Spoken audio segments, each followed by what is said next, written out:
So we've basically been fans of this movie since -3 months. Even before the first trailer came out, like, we had seen the movie and we were Wreck-It Ralph fangirls.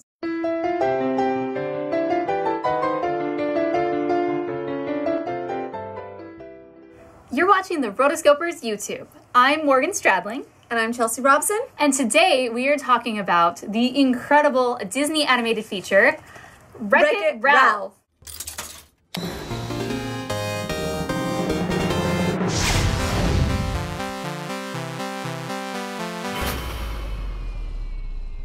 All clear. Quitting time.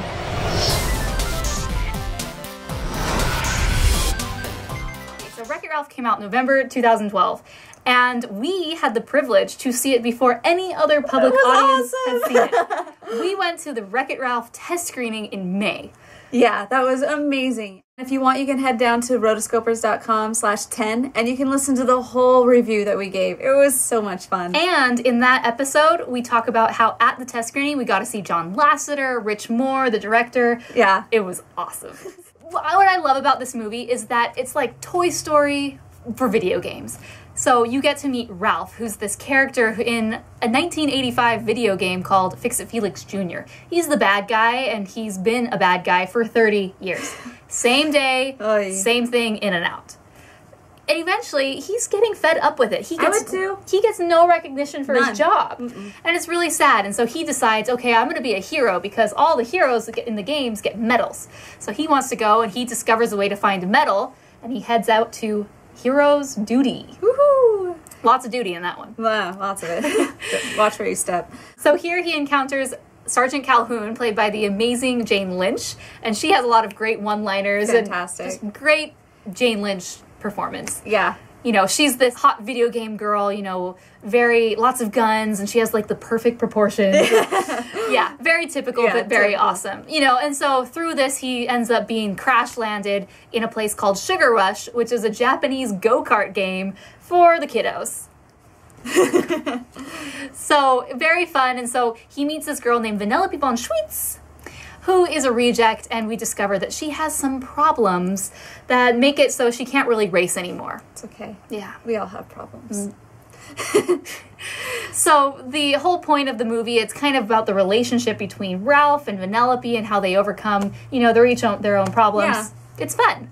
It's so great. I loved the animation in this was just fantastic. I mean, each individual world blew my mind because they're so detailed in everything that they did. And then the story itself just was so heartwarming. I totally got into it and I fell totally in love with these characters from the very beginning. And so that's why when it came out, we were even more excited because it was just such a great, great movie. And can I just say, Vanellope, I think she is the breakout animated character of 2012. Probably. She's awesome. Actually, yeah, not probably. It was. Yeah.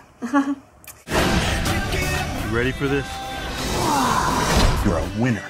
I'm a winner. And you're adorable. I'm adorable. So there's lots of video game cameos such as Sonic, Zangief. You even have some Pac-Man characters in there, Q*bert. It's fun. So every once in a while, there's lots of self-referential video game humor. Yeah. So if you grew up playing any sort of video games, maybe at an arcade, SNES, Sega, all those things, or Atari, like, you get this. And it's hilarious the way that they, like, pay homage to gamers. Like, when we went to the screening, they specifically recruited gamers because they wanted to see how gamers would react. So it was really fun. The theater that they did it at was right next to this huge video game facility where people, like, I'm sure they spend their lives there. So they just had to go in there and say, hey, you want to go to a video game movie? Like, sure. So you know, they all go in there like, I wonder if this is going to be it or whatever. But they loved it too. Yeah, they all liked it in like the focus groups. You can't mess with the program, Ralph. So the Blu-ray. This is where we talk about the features. Of course, the movie's on there, and the movie is great, but they have a few other features. One is called Bit by Bit. It's just sort of a 20 to 30-minute making-of documentary. So you get the different directors and producers and story people, and they talk about, oh, well, we started with this, and this was the evolution. And, you know, they talk about a lot of the things, you know, the different worlds that they had to create, the different characters, and it's really fun. It's a very, you know, standard but very well put together documentary.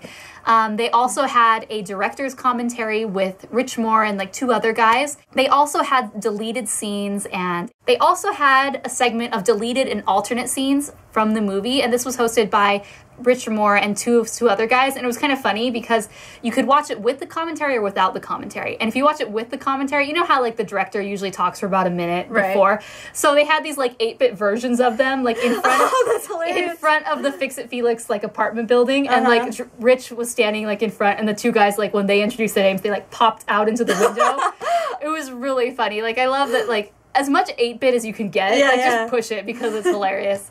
Push the limits. Of course, they had Paperman, which was the short that debuted with Wreck-It Ralph, so that was really good. And then they had these little, like, fake commercials for each one of the 3 games in the movie. So they had, clever. like, Litwack Arcade is the arcade, this fictional arcade that Wreck-It Ralph is set in. And so these are Litwack Arcade commercials featuring, like, the new hot video game that they have at the time. So the 1985 commercial it looks like someone recorded it on their home video camera. Nice. Like, and it talks about the Fix-It Felix Jr. game and all the cool features it has, like, 8-bit mode. and then they have another one from 1997, which is Sugar Rush, and a new one from 2012, which debuts Hero's Duty. And then they had a random, like, fake infomercial about where you could buy Fix-It Felix Jr.'s hammer.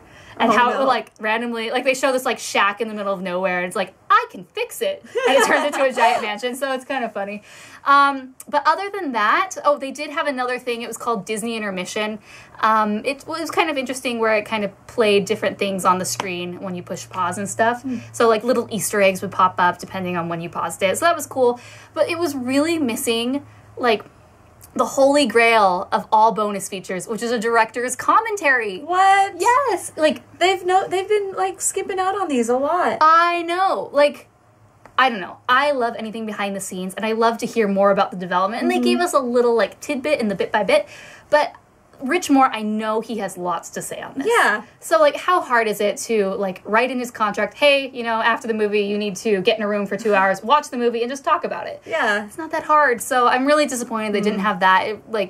There aren't that many features in the first place. So they also stopped doing recently kind of the concept art. You know, they would just have galleries of concept art that you could just scroll through for hours, and they don't really do that anymore. Guess you have to buy the art of book.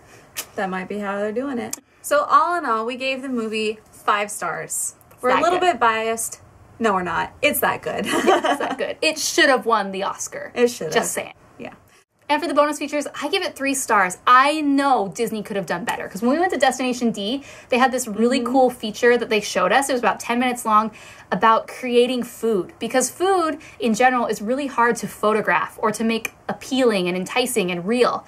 And so they spent a lot of time, like, you know, slamming fake cars into piles of frosting and seeing how it exploded and just building. They showed that. Yeah, they showed that at Destination D. It was all perfectly produced. How hard is it to put it on the... I don't understand that. Like, I think they're probably just holding out for, like, the Diamond Deluxe Jubilee Edition. I don't know. So, Disney. Ugh. But it's okay. All in all, we still say, buy it.